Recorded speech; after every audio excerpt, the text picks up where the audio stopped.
pense que la question qui nous est posée aujourd'hui est simple à travers, en réalité, cette proposition de loi. C'est sommes-nous pour ou contre la renaissance d'une noblesse d'argent?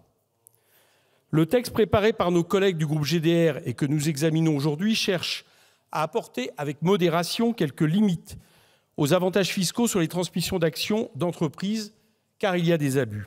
Quels sont ces avantages fiscaux? C'est ce qu'on appelle le pacte Dutreil, qui permet d'exonérer de 75% des droits de succession ou de donation la transmission de parts ou d'actions de société. Quelles limites ce texte souhaite-t-il apporter? Je le dis par rapport à ceux qui estiment qu'en réalité, il remettrait en question tout le pacte Dutreil.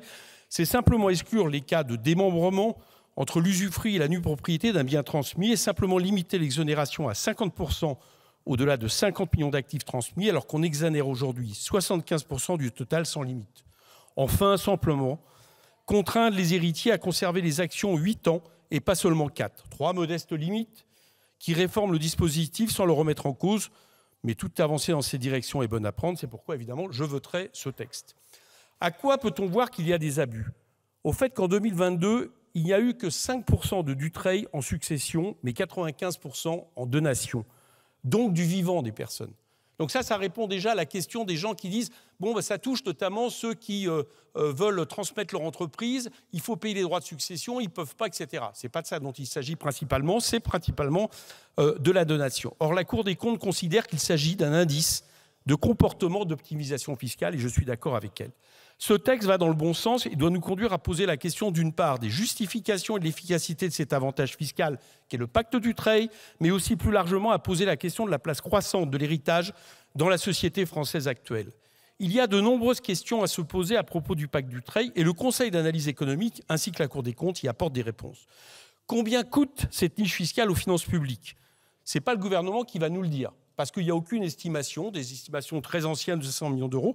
Et d'ailleurs, je suis d'accord, je suis intéressé, Madame la Ministre, que vous nous disiez où sont ces 20% de transmission familiale, parce que nous, on a des chiffres de 12 à 14% qui montrent d'ailleurs que le pacte Dutreil ne marche pas, puisque théoriquement, c'est son objectif. Donc, selon le Conseil d'analyse économique, entre 2 et 3 milliards d'euros par an, c'est ce que coûterait cette niche fiscale. Pour rappel, 2 à 3 milliards, cela correspond aux coûts budgétaires cumulés dans l'enseignement supérieur, la recherche, l'agriculture et l'alimentation en 2025.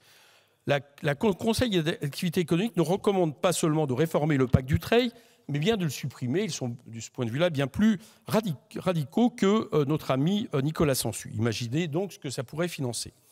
Cette niche fiscale est-elle efficace? Ce n'était pas une critique de Nicolas.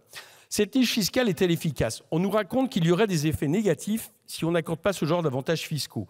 Mais le CAE conclut, je le cite, que les travaux empiriques suggèrent que ces effets négatifs sont très limités, voire nuls en pratique, et renvoie notamment aux travaux de Laurent Bach en 2021. Il y en a beaucoup d'autres, y compris du Trésor, qui amènent à relativiser cet effet économique. Par contre, à qui profite cet avantage fiscal? La Cour des comptes est très claire. Une réforme du pacte Dutreil ne conduirait à augmenter la fiscalité des successions que pour les centiles de patrimoine les plus élevés. On est loin des TPE et PME dont vous nous parlez, Madame la Ministre, pour nous persuader qu'il ne faut pas toucher au pacte Dutreil. Et une réduction de l'exonération des biens professionnels de 75 à 50% telle que proposée par ce texte ne toucherait que les 5% les plus riches. Est-ce qu'il s'agit de protéger l'outil de production comme on l'entend? Parce que c'est un peu l'image qu'on a souvent. C'est-à-dire on se dit comment les familles gardent l'usine, le bien de production. Non, car comme le rappellent beaucoup d'économistes, dont Lucas Chancel, Gabriel Zucman, quand on parle des grandes fortunes, les biens professionnels, ce ne sont pas des machines et des usines, mais des actifs financiers. Donc ça a tout à voir avec la spéculation financière et l'optimisation fiscale, et non pas avec des entreprises au sens patrimonial du terme. Le constat est donc sans appel. C'est une réalité à l'œuvre depuis des années et qui s'est aggravée depuis 2017. Selon le CAE, la part de la fortune héritée dans le patrimoine français est désormais, je le rappelle, de 60%, alors qu'elle n'était que de 35% au début des années 70. La France redevient progressivement une société d'héritiers. L'ascenseur social est à l'arrêt, les inégalités se creusent. Tout ça au profit exclusif de ce que j'appelle une noblesse d'argent qui, fort d'une assise croissante, prend le contrôle et le garde.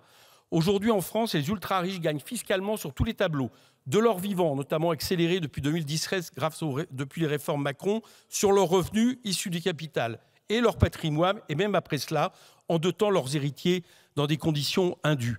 c'est le seul séparatisme, ou en tout cas le plus dangereux qui existe en France, c'est-à-dire de ceux qui vivent entre eux, qui s'enrichissent entre eux, qui se lèguent entre eux et qui en plus imposent leurs lois à la collectivité.